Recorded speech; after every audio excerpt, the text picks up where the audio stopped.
The president of RAFELA-Africa, Rohey Malick Lowe, with other vice presidents, have held a second RAFELA meeting since their election at the RAFELA General Assembly this year on May 18th in Kisumu, Kenya.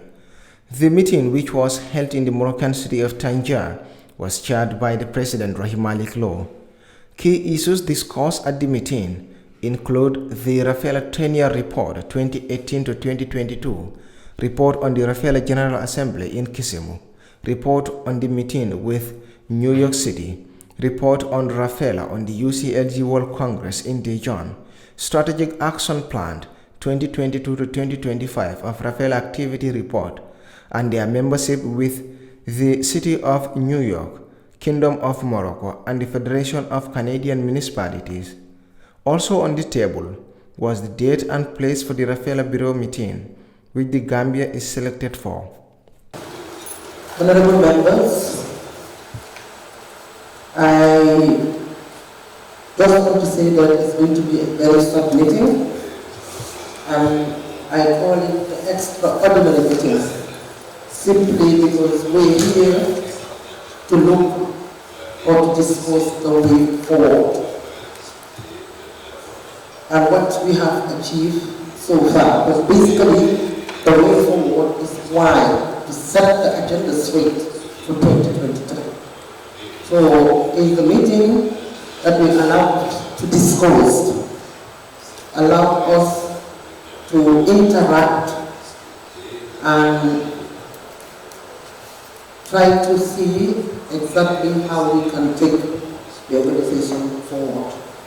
From its inception, RAFELA's mission has been to mobilize more women in local councils and executives, and for local governments in Africa to work towards achieving gender equality and the empowerment of women and girls by 2030, in line with the global agendas, the Sustainable Development Goals, the New Urban Agenda, the Paris Climate Agreement.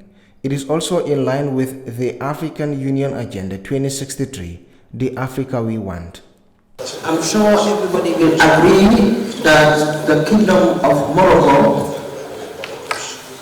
is the main sponsor of RAFELA. Our budget is a grant from RAFELA, from Morocco, from the Kingdom of Morocco. However, the budget, I'm not saying is small, because you cannot have something from somebody and then you start assuming it's small. But the RAFELA activities are bigger than the budget. So what I want to do now is to assign our Vice President, Honorable Fatou here, together with the Mayor of Rabat and Amina, at least to lobby for us, for the budget to go up. So I want to inform the executive here that these are the three ladies, honorable ladies, that I want to ask to go all out and lobby for the budget of RAFELA to be increased. And I know they can do it. They can do it. Because I've seen whatever the Kingdom of Morocco is doing, without them it will not work. Men are always behind them to push mountains. So I want us to adopt that here, and I'm asking executive members here to allow me to do that. Honorable members, is it okay? So, adopted. To this end, RAFELA's vision is to build around the following commitments: women mayors and local elected representatives of Africa united in RAFELA, the Standing Committee on Gender Equality of UCLG Africa mobilized for more women in local councils, and for local governments of African cities to fight against child vulnerability and to work towards effective gender equality and empowerment of women and girls.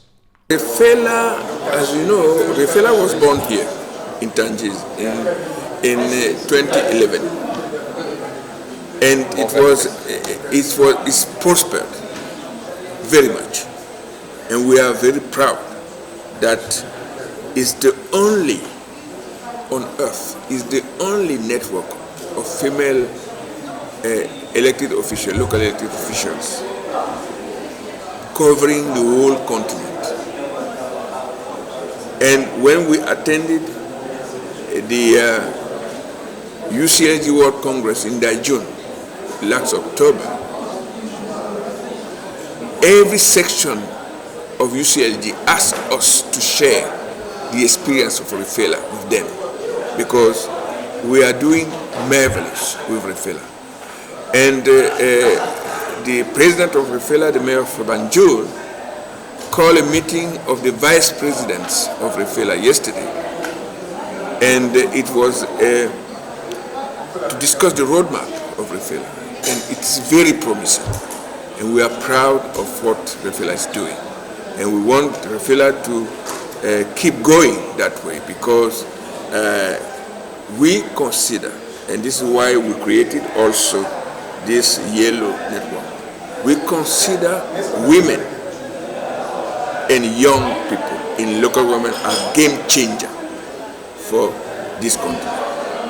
And we bet on them to create a new leadership, to push our agenda forward towards the Africa we want.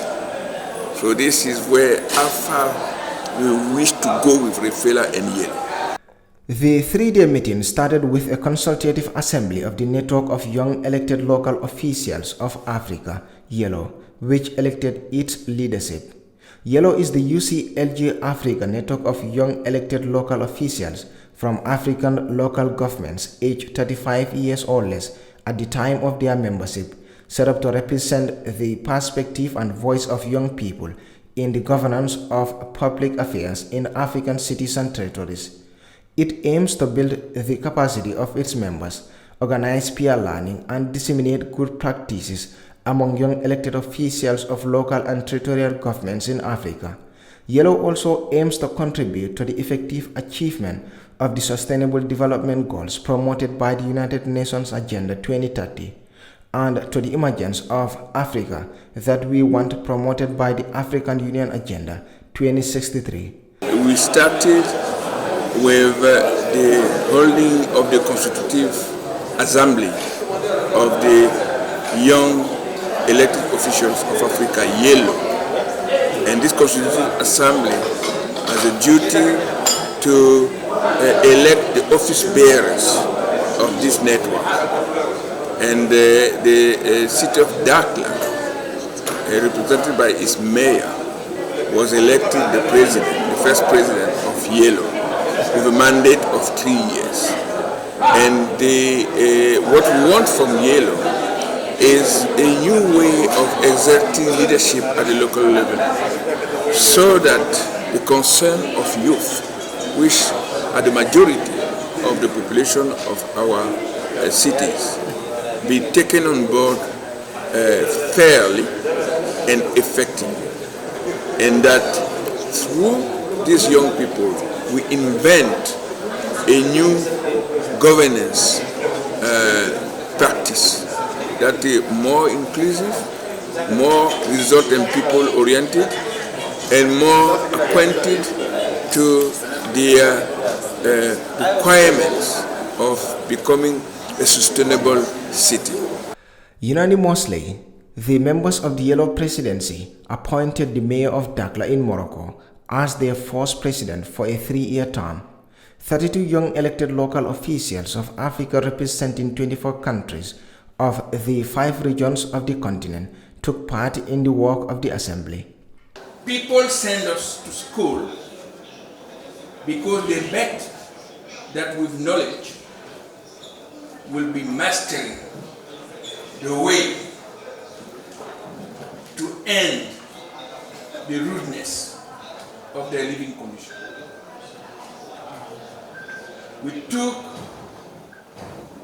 their work, their sweat, to go gain diplomas against them. This is what happened. And we are all part of it. And I assume these errors because I'm also part of it. And if I talk to you like this, it's because as a failed generation, I don't want you to fail. Because if you fail, then I know the future of this country. And some of these areas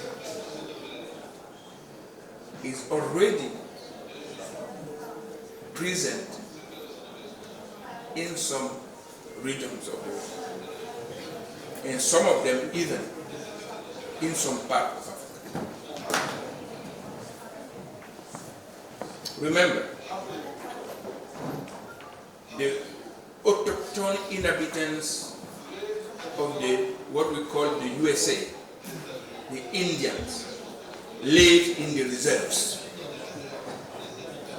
in the homeland.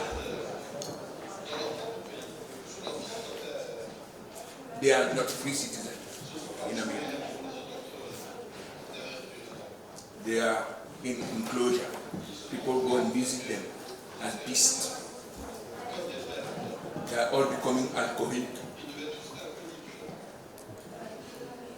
and in drugs. It can be the future of this continent if we are not careful in addressing key issues that we have to address now, not tomorrow. And I told you some part of Africa lived this. The closing day was the meeting of the Pan-African Council of the UCLG Africa, the main organ for monitoring the implementation of UCLG's policies and is responsible for ensuring compliance with policies approved by the General Assembly and translation into UCLG Africa's intervention strategies and programs. On the closing day, the report of the activities carried out by the General Secretariat of the UCLG Africa since holding of the 26th session of the Executive Committee in August 2022 and the meeting of the General Assembly in May 2022 in Kisumu, Kenya were approved. The Executive Committee also adopted the 2023-2024 work plan and the 2023 budget of UCLG Africa. The Executive Committee, as well as the Pan-African Council members, received detailed clarification on the activities implemented by the General Secretariat of UCLG Africa, particularly with regard to Africa's participation in the UCLG World Congress, which took place from 10th to 14th October 2022 in Daejeon, South Korea, and the preparation of the participation of UCLG Africa members in the 27th Conference of the Parties of the United Nations Framework Convention on Climate Change, COP27, scheduled from November 6 to November 18, 2022 in Egypt. Pan-African Council is the body that supervises the work of our organization between the General Assemblies that are organized every 3 years. So the Pan-African Council is the place where we watch the direction we are going. So here we exchange on the route to take in various areas. For example, we end up with comments on capacity building programs that we are going to implement. We address the issue of data with the creation of Trombino, which is a database on the internet that for now we have 14,000 entries in this database. I think it's the most important database on local and subnational government in Africa. We discuss the creation of the Africa Territorial Agency for Trade and Investment. This is what we decided to put in place because we need that, as the national governments do, we go to the capital market to bring resources to our members. So it is important that this tool is implemented, and we are nearly there. What we want is to complete the risk assessment of the tool, to have an African Development Bank that will host the tool, and we are discussing with Afreximbank and the African Development Bank to that effect. And then to have the cooperative society formed by local government that accept to pay 100,000 euros to collect 10 million euros that will represent 50.1% of the capital of this tool, because we want this tool to remain under the control of local governments. The members of the two governing bodies of UCLG Africa were informed of the progress made to strengthen the role of local authorities in Africa in climate action during its meeting held in Dakar, Senegal from 12 to 16 September 2022. During this meeting, the Secretary General had a bilateral meeting with the U.S. Special Presidential Envoy for Climate, His Excellency John Kerry, who confirmed the interest of the United States to support the African Adaptation Initiative and the hosting of the Technical Support Unit of the AAI within the UCLG Africa Regional Office for North Africa. Executive Committee meeting. Executive Committee is the lead political body of our organization. This is where decisions are taken pertaining to the plan of action and pertaining to the budget. We discuss the adoption of the plan of action and the budget of 2023. And we heard from the Financial Management Committee what to do about sustaining the financial situation of our organization and the diversification of own resource of UCLG Africa.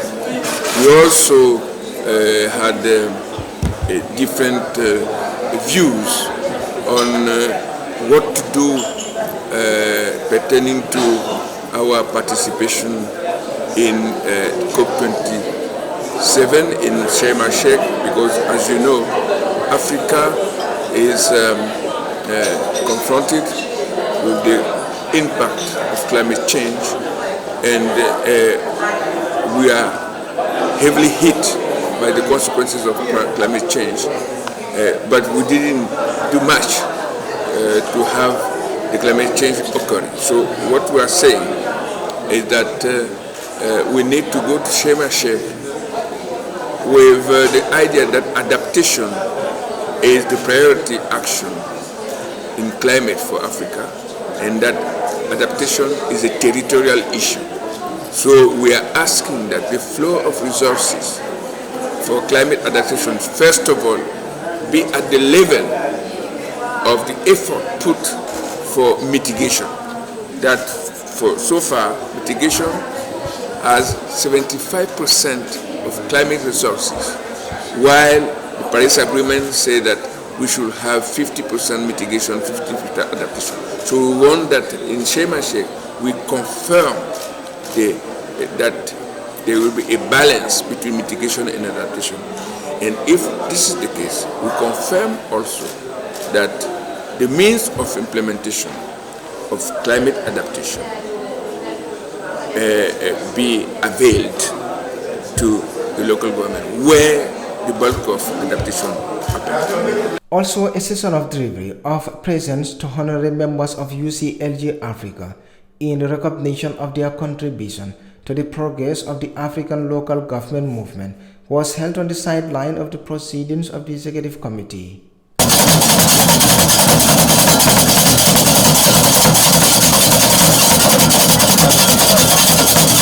Reporting for Kerr Fatou from the Moroccan city of Tangier, I am Buba Gajigo.